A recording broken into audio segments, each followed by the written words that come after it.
प्रणाम dear students, welcome back to my YouTube channel.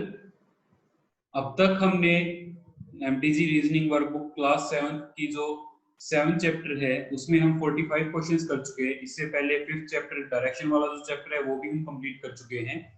अब हम 7th चैप्टर का जो हमारा रिमेनिंग पोर्शन है that is question number 46 and above, वो हम देखते हैं। 46 क्वेश्चन से देखते हैं। अब हम शुरू करते हैं क्वेश्चन नंबर 46 से। क्या है क्वेश्चन नंबर 46 में? देखिए, 5 persons are standing in a line. One of the 2 persons at the extreme end is a professor. 5 persons are standing in a line. 5 person हैं, एक लाइन में खड़े हैं और इन दोनों में से कोई एक क्या है? प्रोफेसर है। इन दोनों में से कोई एक क्या है? प्रोफेसर है। Other a businessman. इन दोनों में से कोई एक प्रोफेसर है और एक क्या है? Businessman. 5 persons, one of the 2 persons at the extreme ends is a professor, the other is businessman। मतलब दोनों में से एक तो है प्रोफेसर और एक है बिजनेसमैन। ठीक है। An advocate is standing to the right of a student. Advocate जो है वो स्टूडेंट के राइट में खड़ा होता है। An author is to the left of the businessman. Author is to the left of the businessman. देखो अब ये जो है an author is to the left of the businessman, ये वाला जो पॉइंट है ये हमें क्वेश्चन को क्लेरिफाई करने में हेल्प करेगा। क्यों? अगर हम बिजनेसमैन को इस पोजीशन पर लेते हैं तो क्या बिजनेसमैन के लेफ्ट में ऑथर आ सकता है? नहीं आ सकता। मतलब बिजनेसमैन को हम कहाँ लेंगे? इधर। इधर हम बिजनेसमैन को नहीं ले सकते। अगर हम इधर बिजनेसमैन को लेते हैं तो उसके लेफ्ट में क्या है? An author is to the left of businessman. Businessman के लेफ्ट में क्या है? ऑथर। बिजनेसमैन के लेफ्ट में क्या है? ऑथर। तो ये हो गया ऑथर। और इससे पहले क्या बोला गया? An advocate is standing to the right of a student. Student के राइट में, तो मतलब ये दो प्लेसेस बचती हैं। यहाँ पर कौन आ गया? प्रोफेसर। इस पोजीशन पर कौन आ गया? प्रोफेसर। इस पोजीशन पर कौन आ गया? सॉरी, इस वाली पोजीशन पर कौन आ गया? ऑथर। एंड इस वाली पोजीशन पर कौन आ गया? बिजनेसमैन। इस वाली पोजीशन पर कौन आ गया?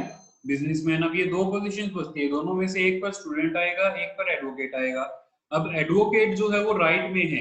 एडवोकेट जो है वो राइट में है, तो स्टूडेंट किधर होगा? लेफ्ट में। और एडवोकेट कहाँ होगा? यहाँ पर। एडवोकेट कहाँ होगा? यहाँ पर। तो अगर हम इसका एक प्रॉपर डायग्राम ड्रॉ करें तो डायग्राम कैसे होगा? सबसे पहले लेफ्ट साइड में प्रोफेसर, प्रोफेसर के राइट में स्टूडेंट, स्टूडेंट के राइट में एडवोकेट, एडवोकेट के बाद आएगा ऑथर, एंड ऑथर के बाद आएगा प्रोफेसर बिजनेसमैन। ऑथर के बाद कौन आएगा? बिजनेसमैन। ठीक है। अब ये हो गया अरेंजमेंट हमारा। अब देखिए क्वेश्चन में क्या पूछा? Find the position of advocate from the left hand. Left hand से एडवोकेट की पोजीशन क्या है? देखो लेफ्ट हैंड से एडवोकेट की पोजीशन क्या है? एडवोकेट यहाँ पर है, मिडल में है वो, दोनों तरफ से कौन सी पोजीशन पर है? थर्ड पोजीशन पर। दोनों तरफ से कौन सी पोजीशन पर है? थर्ड पोजीशन पर। क्लियर है?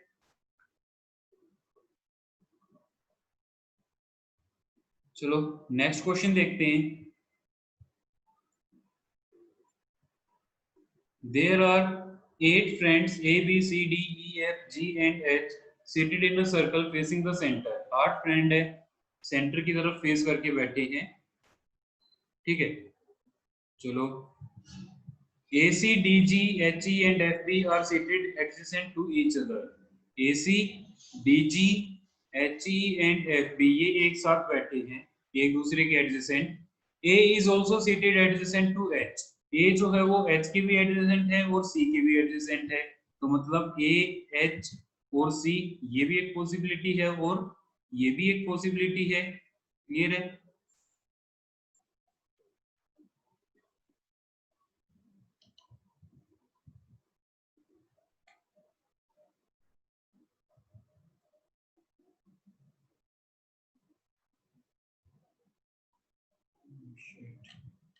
ये एक पॉसिबिलिटी है कि भाई एच ए के लेफ्ट में भी हो सकता है और एच ए के राइट में भी हो सकता है। दोनों केसेस पॉसिबल है। ठीक है। एंड सिमिलरली सी जो है वो ए के लेफ्ट में भी और राइट में भी किसी भी तरफ हो सकता है। B second to the right of H. B second to the right of H. Now this is something valid जो हम जहाँ से हम क्वेश्चन को शुरू कर सकते हैं, ये एक ऐसी इंफॉर्मेशन है। B second to the right of H, तो मैं यहां पर लेता हूं, मान लो यहां पर मैंने ले लिया मान लो एच, तो सेकंड राइट, तो इसका सेकंड राइट कौन सी पोजीशन हो जाएगी, ये पोजीशन। सेकंड राइट कौन सी पोजीशन हो जाएगी, ये वाली। यहाँ पर कौन है, बी। यहाँ पर कौन है, बी। ठीक है, अब बी के साथ कौन है, एफ है। बी के साथ कौन है, एफ है। और एच के साथ कौन कौन है, ए और सी। एच के साथ कौन कौन है, ए और सी है। अब हमें ये नहीं पता कि दोनों में से कौन किधर बैठता है, दोनों में से कौन किधर बैठता है। कलर चेंज कर ले एक सेकेंड। एक पोजीशन ये, एक ये और एक ये, टोटल 8 पोजीशंस होगी। ठीक है, अब देखो B second to E is third to the right of C. E is third to the right of C. C जो है, सी के थर्ड राइट पर कौन है, ई। सी के थर्ड राइट पर कौन है, E. What is C's position with reference to F.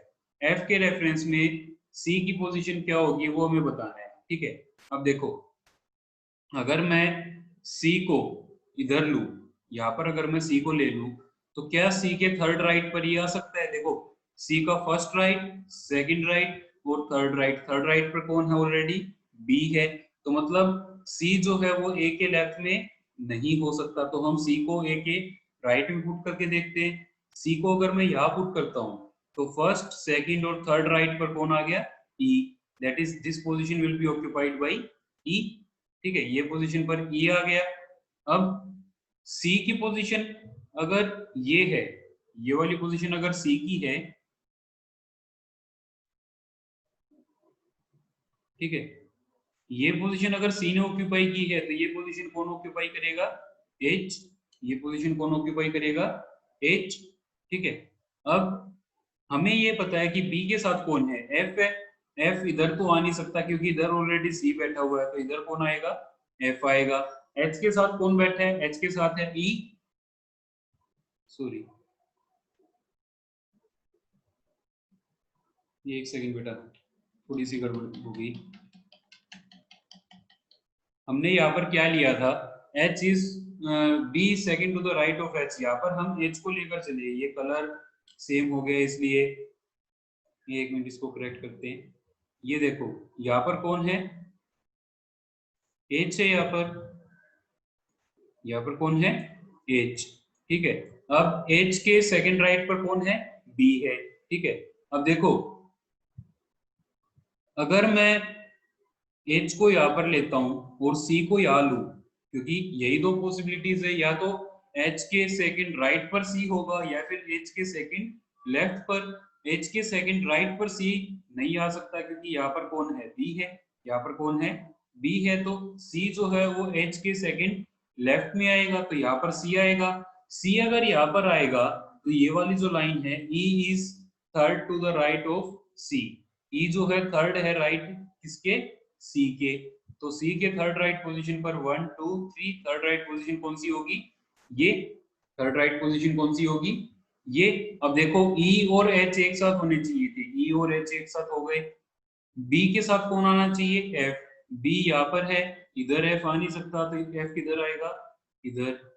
ठीक है, इसके अलावा सी के साथ कौन है, ए। सी के साथ कौन है, ए। तो ए इन दोनों में से किसी भी पोजीशन पर आ सकता है, बट हमें क्या बताना है क्वेश्चन में, what is C's position with reference to F.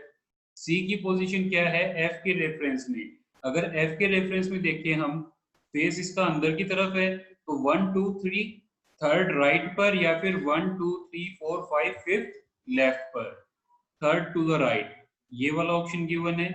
ठीक है, फिफ्थ टू द राइट हो नहीं सकता क्योंकि फिफ्थ है लेफ्ट साइड में। अगर इधर चलते हैं तो ये है लेफ्ट हैंड साइड, और अगर इधर चलते हैं तो ये है राइट हैंड साइड। क्लियर है, यही हमें इस क्वेश्चन में बताना था कि भाई क्या पोजीशन होगी एफ की, सी की एफ के रिस्पेक्ट में। तो सी की पोजीशन एफ के रिस्पेक्ट में होगी थर्ड। बाकी जो पोजीशंस है उनको हम वैकेंट छोड़ देंगे, because we are not sure कि सी के साथ जो ए है वो देखो एच, ए इधर आ जाएगा, लेकिन अब भी जो ये दो पोजीशंस बच गई डी और जी के लिए, इनका हमें कंफर्म नहीं है कौन किधर आएगा, डी इधर आएगा या इधर आएगा। बाकी पोजीशंस तो हमारी हो गई ऑक्यूपाई, बट ये जो पोजीशन है ये हमें अभी क्लियर नहीं है, ठीक है। तो इसलिए हम इनको छोड़ देंगे, क्योंकि यहाँ पर इनके लिए हमें कोई भी एक रेलेवेंट इंफॉर्मेशन प्रोवाइडेड नहीं है। क्लियर है? चलो नेक्स्ट क्वेश्चन देखते हैं।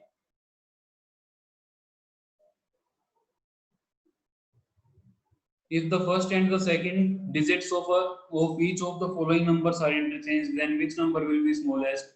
उसी ये क्वेश्चन पहले भी हो चुका है, खुद से देख लेना। How many such fours are there in the following sequence that the sum of the immediately following two digits is greater than sum of the immediately preceding two digits? देखो इस तरह का एक क्वेश्चन किया था हमने, जहां पर हमें बोला गया था कि भाई आने वाली दो डिजिट्स का जो प्रोडक्ट है, आने वाली दो डिजिट्स का जो प्रोडक्ट है वो पहले वाली दो डिजिट्स के प्रोडक्ट से कम या फिर ज्यादा, ऐसा कुछ बोला गया था। कहा गया क्वेश्चन वो था क्वेश्चन नंबर, ये देखो नहीं ये ओड नंबर वाला है, ये भी नहीं है, ये भी नहीं है, नहीं वो इसमें नहीं है, इस चैप्टर में नहीं है वो क्वेश्चन। क्वेश्चन नंबर कौन सा था अभी हमारा? Question number 49। Sum of the immediately following two digits is greater than sum of the immediately preceding two digits. देखो क्या देखना है हमें? 4 देखना है। क्या देखना है हमें? 4 देखना है। अब देखो 4 कहां पर है? यहाँ पर। इसके पहले जो दो डिजिट्स हैं वो क्या है? उनका सम कितना है? 11। और इसके बाद जो दो डिजिट्स हैं उनका सम कितना है? 9। अब हमें क्या चाहिए? Sum of the immediately following two digits is greater. बाद में आने वाली दो डिजिट्स का जो सम है वो बड़ा होना चाहिए पहले आने आई हुई दो डिजिट्स के सम से। मतलब ये वैल्यू बड़ी होनी चाहिए थी, ये वैल्यू छोटी होनी चाहिए थी, ठीक है। तो मतलब ये वाला 4 तो हो नहीं सकता, ठीक है, ये वाला 4 हो नहीं सकता। तो ये वाला 4 देखते हैं हम, नेक्स्ट वाला 4 देख ट्राई करते हैं।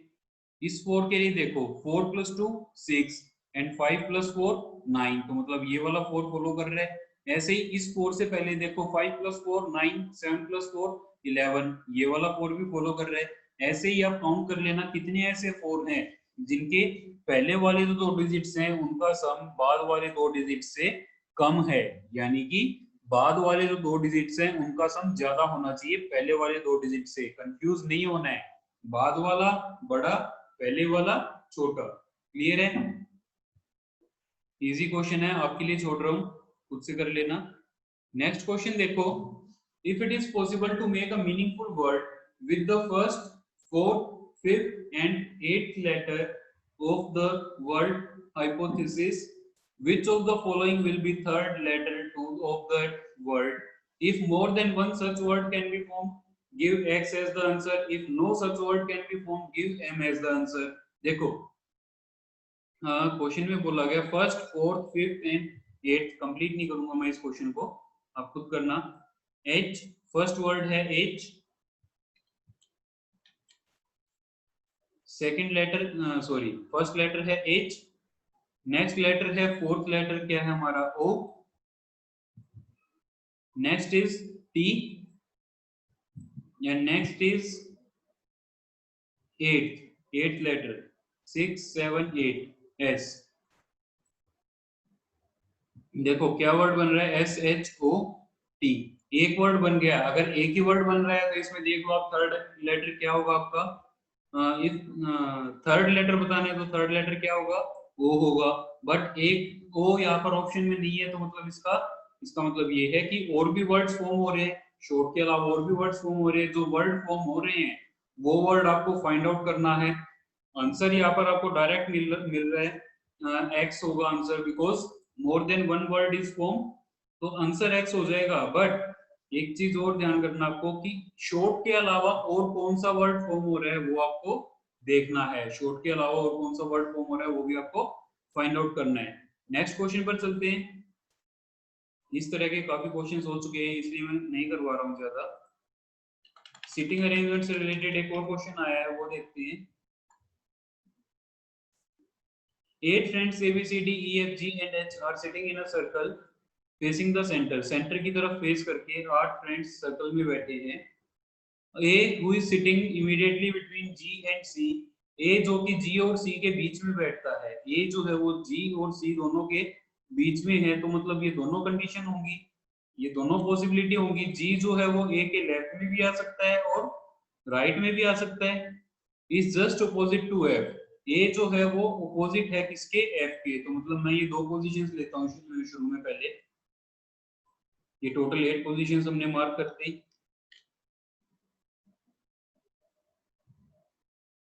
यहाँ पर मैंने ले लिया ए को, तो ए के अपोजिट कौन है, एफ, ठीक है। E who is sitting immediately between H and C, E who is sitting immediately between H and C, तो E पॉसिबिलिटी ये भी हो सकती है कि C और H के बीच में E हो, या फिर H और C के बीच में E हो। देखो रहना दोनों के बीच में ही है, बस उनकी पोजीशंस लेफ्ट और राइट जो होंगे वो चेंज हो जाएंगे, ठीक है।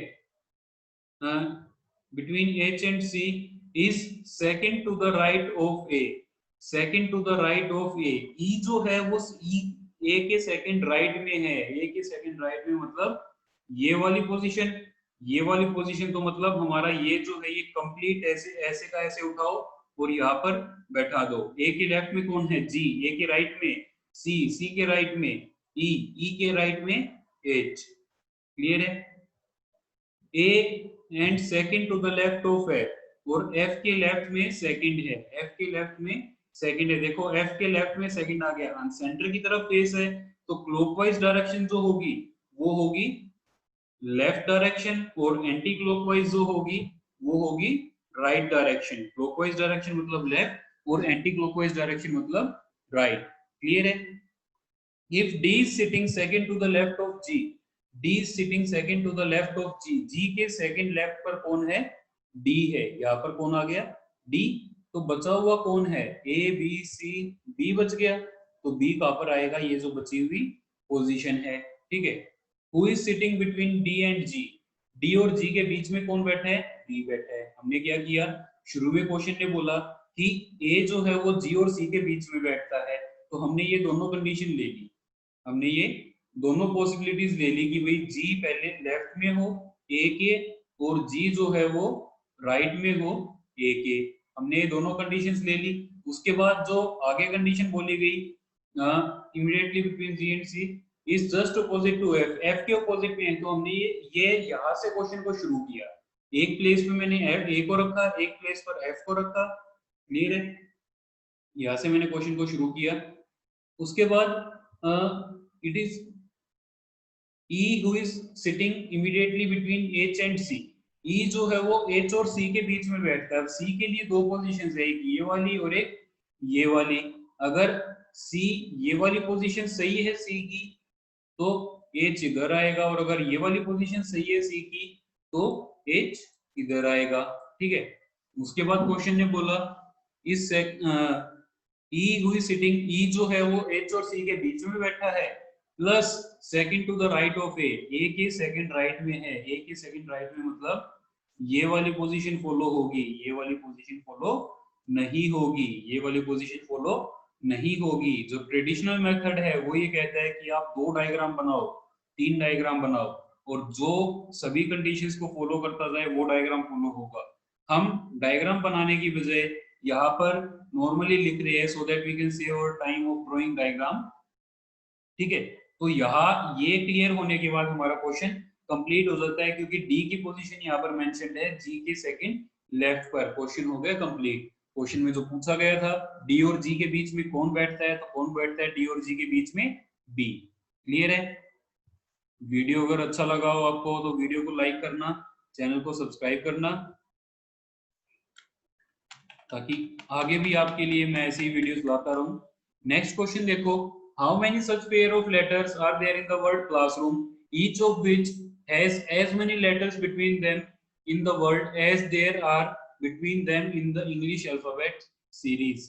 अब जो वर्ड है, हमें ये बोला गया कि जो वर्ड क्लासरूम है इसमें हमें ये देखना है कि ऐसे कितने पेयर ऑफ लेटर्स हैं जिनके बीच में उतने ही लेटर्स आते हैं जितने की इंग्लिश अल्फाबेट सीरीज में। मतलब ये जो सी है, सी से हम काउंट करना शुरू करेंगे, D E F G H I J के।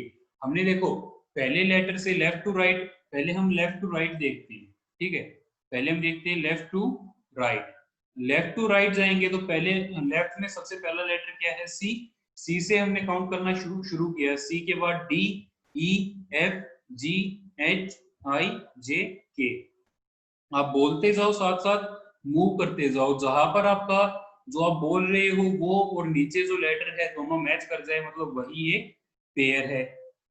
सी के लिए कोई पेयर नहीं बन रहा। एल के लिए देखो, M N O P Q और एस, एम के लिए भी कोई पेयर नहीं बन रहा। ए के लिए देखो, B C D E F G, A के लिए भी कोई पेयर नहीं बन रहा। एस के लिए देखो, T U V W x, S के लिए नहीं बन रहा, इसके लिए भी नहीं बन रहा, S T you V W, इसके लिए भी कोई पेयर नहीं है। आर के लिए देखो, ये इससे छोटे हैं, आर के लिए भी कोई पेयर नहीं है। ओ के लिए ओ एम, नहीं ये भी एक पेयर नहीं बन रहा, ना ये बन रहा, तो मतलब लेफ्ट टू राइट कितने पेयर्स मिले हमें, 0। अब हम देखते हैं right to left, right to left देखते हैं हमें कितने पेयर्स मिलते हैं ऐसे। तो एम के बाद एन ओ, देखो एम के बाद एन ओ, मतलब एम और ओ का एक पेयर बन गया। एम के बाद O P Q R S T U, और कोई पेयर नहीं बन रहा है एम का। तो ओ का देखो, O P Q R S, इस वाले ओ का इस एस के साथ पेयर बन गया, इस ओ का इस एस के साथ पेयर बन गया, ठीक है। एस टी यू वी, आगे कोई पेयर नहीं बन रहा। अब इस वाले ओ का देखो, इसका O P Q R S T U नहीं बन रहा पेयर। आर का देखो, आर एस, एक ये पेयर बन गया, ठीक है, एक ये पेयर बन गया।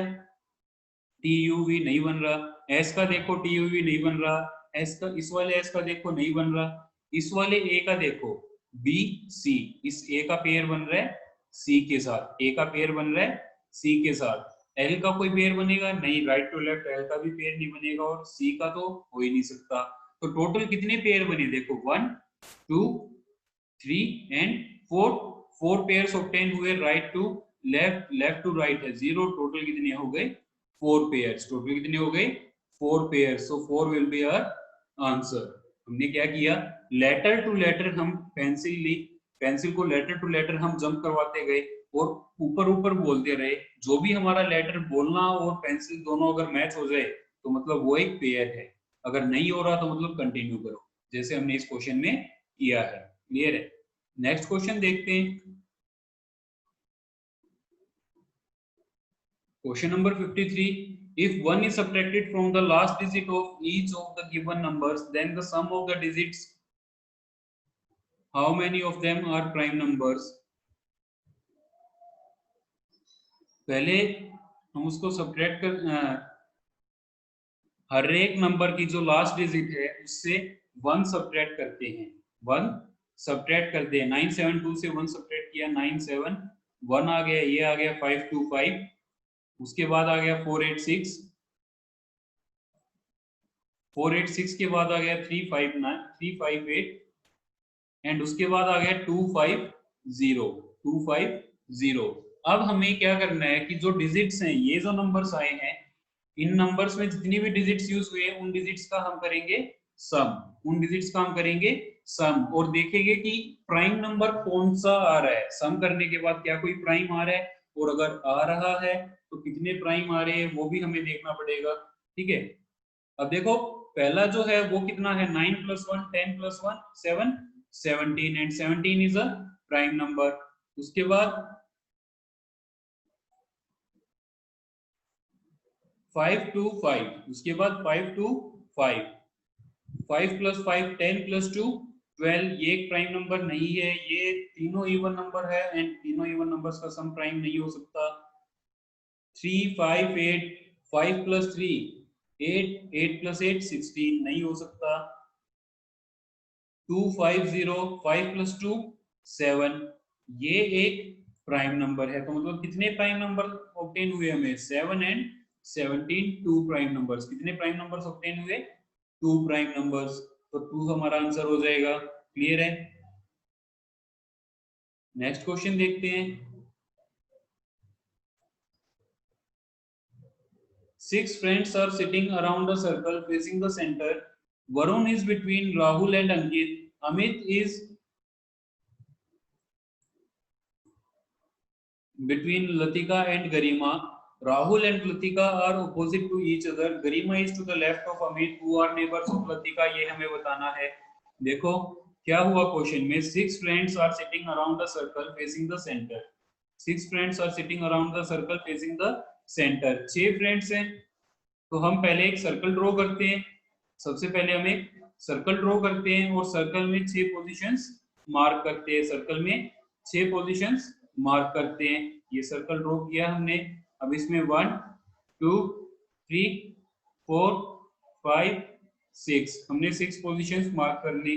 अब यहाँ पर देखो, Varun is between Rahul and Ankit. Varun जो है वो राहुल और अंकित के बीच में बैठता है. राहुल और अंकित के बीच में बैठता है. Amit is between Latika and Garima. Amit जो है वो लतिका और गरिमा के बीच में है. लतिका एंड गरिमा के बीच में कौन है? Amit. Rahul and Latika are opposite to each other. Rahul and Latika are opposite to each other. ये कुछ रेलेवेंट है जहां से हम स्टार्ट कर सकते हैं. ये एक ऐसा पॉइंट है जहां से हम स्टार्ट कर सकते हैं. तो ये हो गया राहुल और ये हो गई लतिका. कहीं भी आप कोई भी पोजीशन ले सकते हो रैंडमली, बट स्टार्ट करने के लिए आप कोई भी पोजीशन उठा लो, हर एक पोजीशन सही मानी जाएगी. ठीक है. Garima is to the left of Amit. Garima जो है वो अमित के लेफ्ट में है. गरिमा जो है अमित के लेफ्ट में है, तो मतलब लतिका, अमित और गरिमा ऐसे नहीं, ये ऐसे बैठेंगे. गरिमा इधर आएगी, गरिमा के बाद अमित आएगा और अमित के बाद कौन आएगी? लतिका. अमित के बाद कौन आएगी? लतिका. ठीक है. अब लतिका के लेफ्ट में कौन कौन है? अमित एंड गरिमा. लतिका के लेफ्ट में कौन कौन है? अमित एंड गरिमा. तो अमित यहाँ पर आ गया और गरिमा यहाँ पर आ गई. अमित यहाँ पर आ गया और गरिमा यहाँ पर आ गई. ठीक है. उससे आगे देखो क्या बोला गया है. Who are the neighbors of Latika? Latika के नेबर्स कौन कौन है? अब देखो, राहुल, कौन कौन था ये? Rahul, Ankit, Varun is between Rahul and Ankit. Varun जो है राहुल और अंकित के बीच में है. अब राहुल यहाँ पर है, इसके लेफ्ट में तो वरुण आ नहीं सकता, तो मतलब राहुल किधर होगा? लेफ्ट हैंड पर. इसके राइट में कौन होगा? वरुण. और वरुण के राइट में कौन होगा? अंकित. वरुण के राइट में कौन होगा? अंकित. देखो ये दोनों पॉसिबिलिटीज हैं. राहुल, वरुण, अंकित ऐसे भी हो सकते हैं, एंड अंकित, वरुण, राहुल ये ऐसे भी हो सकते हैं. बट ये वाला फॉलो नहीं करेगा. क्यों? क्योंकि राहुल जो है लेफ्ट हैंड पर है और इसके राइट में जो पोजीशंस है वो ऑलरेडी ऑक्यूपाइड है. सिर्फ इसके लेफ्ट में 2 पोजीशंस एम्प्टी हैं, तो लेफ्ट वाली 2 पोजीशंस जो है उनको हमने कवर कर लिया. ठीक है. तो अब हमसे क्या पूछा गया है? Who are neighbours of Latika? Latika के नेबर्स कौन कौन है? अंकित एंड अमित. लतिका के नेबर्स कौन कौन है? अंकित एंड अमित, या फिर Amit and Ankit. That is option number C. Clear है? नेक्स्ट क्वेश्चन देखते हैं. If all the digits are dropped from the given below arrangement, which of the following will be fourth to the left of the seventh from the right end?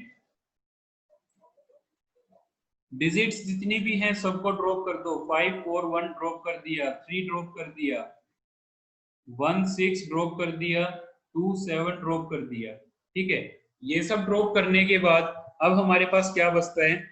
देखो क्या बोला गया? 7th from the right and. Right and से 7th पर 1 2 3 4 5 6 7. 7 to the right and क्या है? M. And इसके left में 4th. इससे भी आगे चलो, 1 2 3 4. इसके लेफ्ट में 4th क्या आ गया? D. काफी इजी क्वेश्चन था, सिंपल क्वेश्चन था. इस तरह के क्वेश्चन हम पहले भी कर चुके हैं. तो अभी यहाँ पर आपका जो ये चैप्टर है, ये चैप्टर कंप्लीट होता है. इस चैप्टर को आप फेयर नोटबुक्स में कर लीजिए, अपना फेयर कर लीजिए, नोट्स बना लीजिए, अच्छे से प्रॉपर मेंटेन कीजिए. जितने भी, अगर आपके पास बुक नहीं है तो क्वेश्चंस मैंने आपको वीडियो में भी प्रोवाइड कर रखे हैं. सॉल्यूशन के लिए आप मेरी वीडियो दे सकते हो, अपने फ्रेंड्स को रिकमेंड कर सकते हो। वीडियो अच्छा लगा हो आपको तो वीडियो को लाइक कीजिए, चैनल अब तक आपने सब्सक्राइब नहीं किया है तो चैनल को सब्सक्राइब कीजिए। नेक्स्ट वीडियो में मिलते हैं एक नए चैप्टर के साथ। Till then stay safe, stay home, thank you, have a good day.